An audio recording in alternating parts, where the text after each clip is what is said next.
Hi everybody. Today's topic is the triangle and its properties. Triangles యొక్క properties నేర్చుకునేటప్పుడు మనము triangle అనేది ఏదో ఒకసారి రిమెంబర్ చేసుకుందాం. PQR అనేది ఒక ట్రయాంగిల్. దీంట్లో సైడ్స్ PQ అనే ఒక సైడు, QR అనే ఒక సైడు, PR అనే సైడు, 3 సైడ్స్ ఉన్నాయి.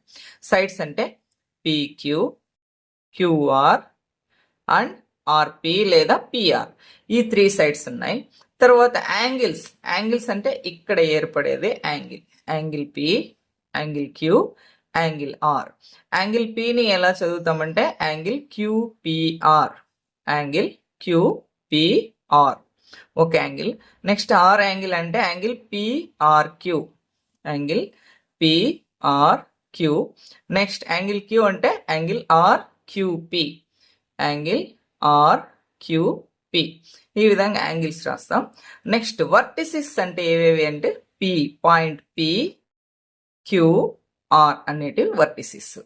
ఇప్పుడు యాంగిల్స్ ని బేస్ చేసుకొని ఒక సమ్ ఇంపార్టెంట్ 2 ప్రాపర్టీస్ ఉన్నాయి. వాటి గురించి ఈరోజు మనం నేర్చుకుందాం. Important properties of a triangle. Angles ని బేస్ చేసుకొని మాత్రమే ప్రాపర్టీస్ నేర్చుకుంటున్నాము. సైడ్స్ ని బేస్ చేసుకొని ప్రాపర్టీస్ కూడా ఉన్నాయి. రైట్ యాంగిల్ ట్రయాంగిల్ వచ్చినప్పుడు ఒక ప్రాపర్టీ ఉంది. వాటిని నెక్స్ట్ క్లాసెస్ లో నేర్చుకుందాం. ఫస్ట్ ఇవి నేర్చుకుందాం. ఫస్ట్ది ఏమంటే angle sum property.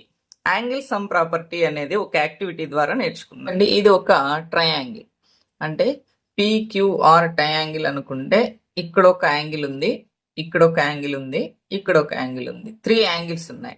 Angle sum property అంటే ఈ P అనే యాంగిల్, Q అనే యాంగిల్, R అనే యాంగిల్, ఈ 3 యాంగిల్స్ ని సమ్ చేస్తే 180 డిగ్రీస్ రావాలి. 180 డిగ్రీస్ అంటే స్ట్రైట్ యాంగిల్ పైన 180 డిగ్రీస్ కదా. ఇప్పుడు తీసుకోండి, ఇట్లా ఇది ఒకటి స్ట్రైట్ లైన్ తీసుకుందాం. ఇది స్ట్రైట్ లైన్ అనుకుంటే ఈ 3 యాంగిల్స్ ని మనం కట్ చేస్తున్నాం. ఈ యాంగిల్ ని కట్ చేస్తున్నాం. కట్ చేసి ఈ స్ట్రైట్ లైన్ పెడుతున్నాం. మరి ఈ యాంగిల్స్ ని కూడా కట్ చేస్తున్నాం. ఈ యాంగిల్స్ ని కట్ చేసి ఇక్కడ పెడుతున్నాం. ఈ యాంగిల్స్ ని కూడా కట్ చేసి ఇక్కడ పెడుతున్నాం. అంటే ఈ 3 యాంగిల్స్ ని మనం సమ్ చేస్తే ఎన్ని డిగ్రీస్ వచ్చింది చూడండి. స్ట్రైట్ లైన్ పైన యాంగిల్స్ ఎంత ఉంది? 180 డిగ్రీస్. ఈ 180 డిగ్రీస్ కి ఈక్వల్ కావాలి. ఇదే యాంగిల్ సమ్ ప్రాపర్టీ. చూడండి, angle P plus angle Q plus angle R is equal to 180 degrees. ఈ 3 యాంగిల్స్ ని మెజర్ చేసి సమ్ చేసినప్పుడు 180 డిగ్రీస్ వస్తే దాన్నే angle sum property. The total measure of the 3 angles of a triangle is 180 degrees. ఇది first property. Next second property ఏమి అంటే a property of exterior angles. Exterior అంటే ఆ ట్రయాంగిల్ కి బయట వచ్చే యాంగిల్ అనమాట. ఏమిది అంటే an exterior angle of a triangle is equal to the sum of its interior opposite angles. ఇప్పుడు ఇది ఒక ట్రయాంగిల్ తీసుకున్నాం. దీన్ని PQR ట్రయాంగిల్ అనుకున్నాం. ఇప్పుడు లోపల ఉండేటివన్నీ ఇంటీరియర్ యాంగిల్స్. ఈ విధంగా బయట వచ్చేటివి ఎక్స్టీరియర్ యాంగిల్స్. ఏ ఎక్స్టీరియర్ యాంగిల్ అయినా తీసుకోండి. ఇదైనా తీసుకోండి, ఇదైనా తీసుకోండి, ఇదైనా తీసుకోండి. ఫస్ట్ మనకు రైట్ సైడ్ ఉంటుంది కాబట్టి ఇదే తీసుకుందాం. ఈ ఎక్స్టీరియర్ యాంగిల్స్ ఏమవుతుందంటే ఈ ఎక్స్టీరియర్ యాంగిల్స్ దీనికి ఆపోజిట్ లో ఉండే ఇంటీరియర్ యాంగిల్స్ అంటే ఇది angle P, angle Q, interior angles యొక్క సమ్. ఈ రెండింటిని సమ్ చేస్తే ఈ యాంగిల్ కి ఈక్వల్ అయిపోతుంది. An exterior angle of a triangle is equal to దేనికి equal to the some of it's interior opposite angles. దీన్ని ఒక యాక్టివిటీ ద్వారా ప్రూఫ్ చేద్దాం. ప్రాపర్టీ ఆఫ్ ఎక్స్టీరియర్ యాంగిల్స్ యొక్క ప్రాపర్టీ.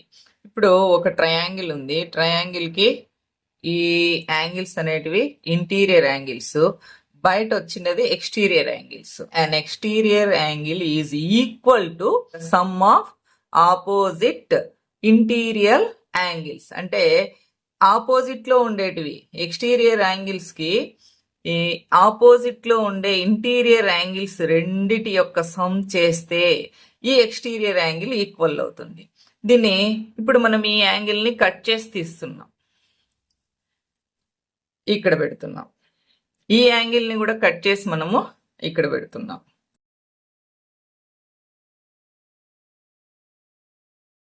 సరిపోయిందా ఈ యాంగిల్స్?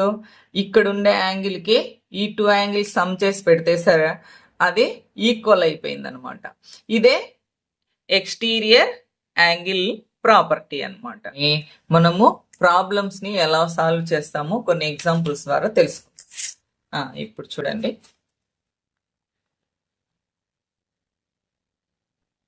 ఒక ట్రయాంగిల్ ఇచ్చినారు, ఇంటీరియర్ ఆపోజిట్ యాంగిల్స్, ఒకటి 50 degrees, ఇంకోటి ఎక్స్ ఇచ్చినారు, ఒక ఎక్స్టీరియర్ యాంగిల్ ఇచ్చినారు. దీని నుంచి ఫైండ్ యాంగిల్ ఎక్స్. దీంట్లో మనం ఏం ప్రాపర్టీ యూజ్ చేయాలి? Second property. ఏం second property? an exterior angle is equal to sum of opposite interior angles. ఇప్పుడు చూడండి, exterior angle 110 degrees is equal to sum of 2 opposite interior angles వచ్చి 50 plus x. మనకి x కావాలంటే 110, ఈ plus 50 వైపోతే minus 50 is equal to 110 లో 50 తీసేయండి 0, 11 లో 5 తీసేస్తే 6, 60 degrees. x is equal to 60 degrees. Next చూడండి, an exterior angle ప్రాపర్టీనే వస్తుంది. ఈ సేమ్ ప్రాపర్టీ రాయడము, యాంగిల్ మనకు తెలియదు, x degrees equal to 65 plus 45. 65 ఒక 45 యాడ్ చేయండి, 110 degrees. x is equal to angle x is equal to ఎంత వచ్చింది? 110 degrees. ఇప్పుడు నెక్స్ట్ చూడండి, ఇక్కడ ఏమి ఇచ్చింది లేదు చూడండి, ఇక్కడ ఎక్స్, ఇక్కడ 30, ఈడ ఈ విధంగా పెట్టినారు. ఈ విధంగా యాంగిల్ పెడితే అది right angle triangle. Right angle triangle అంటే ఇది పర్పెండిక్యులర్ గా ఉంటుంది కాబట్టి దీని యొక్క డిగ్రీ ఎంత ఉంటుంది? 90 degrees ఉంటుంది. దీన్ని చూస్తేనే మనం అర్థం చేసుకోవాలి. ఇక్కడ మనం ఏం ప్రాపర్టీ యూజ్ చేస్తాము అంటే సమ్ ఆఫ్ యాంగిల్ ప్రాపర్టీ. ఇప్పుడు చూడండి, డిగ్రీస్ పెట్టుకోవాలి. ఇప్పుడు 3 యాంగిల్స్ ని యాడ్ చేస్తే 180 degrees రావాలి. The total measure of all interior angles equal to 180 degrees. అంటే ఇప్పుడు చూడండి, మనం ఏం రాస్తామంటే angle x plus angle 90 degrees plus angle 30 degrees is equal to 180 degrees. ఇప్పుడు యాంగిల్స్ అన్ని x angles 120 degrees equal to 180 degrees. X is equal to 180 minus 120 తీసేస్తే 60 degrees. X is equal to ఎంత వచ్చింది? 60 degrees. నెక్స్ట్ 4th క్వశ్చన్ చూడండి, ఇక్కడ ఒక 30 degrees 110 degrees X ఉంది. ఇక్కడ మనం ఏమి యూజ్ చేయాలి? First property, some of angle property. ఇప్పుడు చూడండి, 30 degrees plus 110 degrees plus X degrees is equal to 180. ఇప్పుడు 110 30 యాడ్ చేసుకుంటే 140 degrees plus X is equal to 180 degrees. x is equal to 180 minus 140 is equal to 40 degrees. x is equal to ఎంత వచ్చింది? 40 degrees. ఇప్పుడు ఇక్కడ చూడండి, 4th question. ఇక్కడ ఏమి? Second property use చేయాలి. సెకండ్ ప్రాపర్టీ అంటే an exterior angle is equal to అంటే 120 degrees is equal to sum of opposite interior angles x plus 50 degrees. మనకి x కావాలంటే 120 మైనస్ ఈ 50 వైపు పంపించేస్తాం. 50 is equal to 70 degrees. s is equal to 70 degrees. ఇక్కడ చూడండి, ఇది last problem. ఇక్కడ X X అంటే ఈ 2 యాంగిల్స్ కూడా ఈక్వల్ గా ఉన్నాయి అని అర్థం. ఇక్కడ y ఉంది, ఇక్కడ 90 degrees ఉంది. ఈ రెండు ఏమవుతాయి? ఇంటర్సెక్ట్ అయిన చోట ఏర్పడే యాంగిల్స్ ఆపోజిట్ లో ఉండేటివి వర్టికలీ ఆపోజిట్ యాంగిల్స్. ఈ వర్టికలీ ఆపోజిట్ యాంగిల్స్ ఎప్పుడు ఈక్వల్ అన్నాం. Vertically opposite angles are equal అంటే y is equal to 90 degrees. ఇప్పుడు y is equal to 90 degrees వచ్చేసింది మనకు. ఇప్పుడు ఈ 3 యాంగిల్స్ ని యాడ్ చేస్తే ఎంత ఉండాలి? 80 డిగ్రీస్, 180 డిగ్రీస్ ఉండాలి. x plus y is equal to 180 degrees. ఇక్కడ 2x ప్లస్ y వచ్చి 90 degrees is equal to 180. x is equal to 180 minus 90 degrees వస్తుంది. x is equal to 90 by 2 is equal to 45 degrees. x is equal to ఎంత వచ్చింది ఇక్కడ? 45 degrees. x is equal to 45 degrees, ఇక్కడ 45, ఇక్కడ 45, ఇక్కడ వచ్చి 90 degrees. అప్పుడు 180 డిగ్రీస్ ఈక్వల్ అవుతుంది. ఈ విధంగా ప్రాబ్లమ్స్ ని మనము సాల్వ్ చేసేయచ్చు.